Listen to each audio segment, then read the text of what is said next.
ഏറ്റവും എളുപ്പത്തിൽ വളരെ കുറഞ്ഞ ചേരുവകൾ വെച്ചിട്ട് കുറഞ്ഞ സമയത്തിനുള്ളിൽ തയ്യാറാക്കിയെടുക്കാൻ പറ്റിയ ഒരു കിടിലൻ 4 മണി പലഹാരം, അതായത് ഈവനിങ് സ്നാക്കാണ് കേട്ടോ നമ്മളിന്ന് തയ്യാറാക്കിയെടുക്കുന്നത്.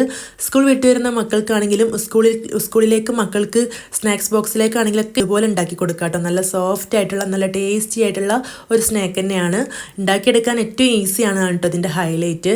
അപ്പോൾ 2 മുട്ടയിലേക്ക് 1/2 കപ്പ് പാലും മധുരത്തിന് ആവശ്യമുള്ള പഞ്ചസാരയും ചേർത്ത് കൊടുക്കുക. ഞാനിവിടെ ഒരു 2 ടീസ്പൂൺ പഞ്ചസാര ചേർത്ത് കൊടുത്തിട്ടുണ്ട്. കുറച്ച് ഏലക്കായപ്പൊടിയും കൂടെ ചേർത്ത് കൊടുത്ത് നന്നായിട്ടൊന്ന് മിക്സ് ചെയ്തെടുക്കുക. ഇതുപോലെ പഞ്ചസാരയൊക്കെ നന്നായിട്ട് മിക്സ് ചെയ്ത് അലിയിച്ചെടുക്കണം കേട്ടോ. ഇനി ഞാനിവിടെ 4 ബ്രെഡാണ് എടുത്ത് വെച്ചിട്ടുള്ളത്. അത് ഇതുപോലെ ചെറിയ ചെറിയ പീസുകളാക്കിയിട്ടൊന്ന് കട്ട് ചെയ്തെടുത്തിട്ടുണ്ട്. ഇനി നമുക്കൊരു സോസ് പാൻ ഗ്യാസ് സ്റ്റോപ്പിൽ വെച്ച് കൊടുത്തിട്ട് ഒരല്പം നെയ്യ് തടവി കൊടുക്കുക കേട്ടോ. എന്നിട്ട് നമ്മൾ തയ്യാറാക്കി എടുത്തിട്ടുള്ള ഈ ഒരു മുട്ടയുടെയും പാലിൻ്റെയും ഒക്കെ മിക്സിൽ നിന്ന് പകുതിയോളം ഒഴിച്ചു കൊടുക്കുക കേട്ടോ. ഞാനിവിടെ ഒരു ചെറിയ കുഴിയുള്ള പാനാണ് എടുത്തിട്ടുള്ളത്. അതുകൊണ്ടാണ് 2 മുട്ടയും 4 ബ്രെഡൊക്കെ എടുത്തിട്ടുള്ളത്.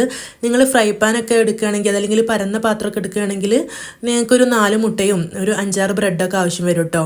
അപ്പോൾ ഈ ഒരു മാവിൽ നിന്നും പകുതിയോളം ഒഴിച്ചു കൊടുത്തിട്ട് ആ ഒരു ബ്രെഡ് മുഴുവനായിട്ടും നിരത്തി വെച്ച് കൊടുത്തിട്ട് നല്ലപോലെ ഒന്ന് പ്രസ് ചെയ്ത് കൊടുക്കുക. ബാക്കിയുള്ള മിക്സും കൂടെ അതിന് മുകളിലായിട്ട് മുഴുവനായിട്ട് ഒഴിച്ചു കൊടുക്കുക കേട്ടോ. ഇതുപോലെ ഇങ്ങനെ പൊങ്ങിക്കിടക്കുന്ന ബ്രെഡൊക്കെ ഒന്ന് പ്രസ് ചെയ്ത് കൊടുക്കുക കേട്ടോ. ആ ഒരു മിക്സിലേക്കൊന്ന് പ്രസ് ചെയ്ത് വെച്ച് കൊടുക്കുക. എന്നിട്ട് അടച്ചിട്ട് ഒരു 10 മിനിറ്റ് ലോ ഫ്ലെയിമിൽ വേവിച്ചെടുക്കുക. പെട്ടെന്ന് കരിഞ്ഞു പോകും, അതുകൊണ്ട് തീ നല്ല ചെറുതാക്കി വെക്കണം കേട്ടോ. 10 മിനിറ്റ് കഴിയുമ്പോൾ വേറൊരു പാനിലേക്ക് തിരിച്ചിട്ട് കൊടുക്കുക. എന്നിട്ട് ആ വശം കൂടെ ഒന്ന് മൊരിപ്പിച്ചെടുക്കുക. നല്ല ടേസ്റ്റാണ്, അതുപോലെ നല്ല എളുപ്പമാണ്, കുറഞ്ഞ ചേരുവകളും മതി. മക്കൾക്കൊക്കെ നല്ല ഇഷ്ടമാവുകയും ചെയ്യും. അപ്പോൾ എന്തായാലും നിങ്ങൾ ഉണ്ടാക്കി നോക്കണം. നിങ്ങൾക്ക് ഇഷ്ടമായിട്ടുണ്ടെങ്കിൽ നിങ്ങളുടെ അഭിപ്രായം കമൻ്റായിട്ട് അറിയിക്കണം. ചാനൽ സബ്സ്ക്രൈബ് ചെയ്തിട്ട് സപ്പോർട്ട് ചെയ്യണം. താങ്ക്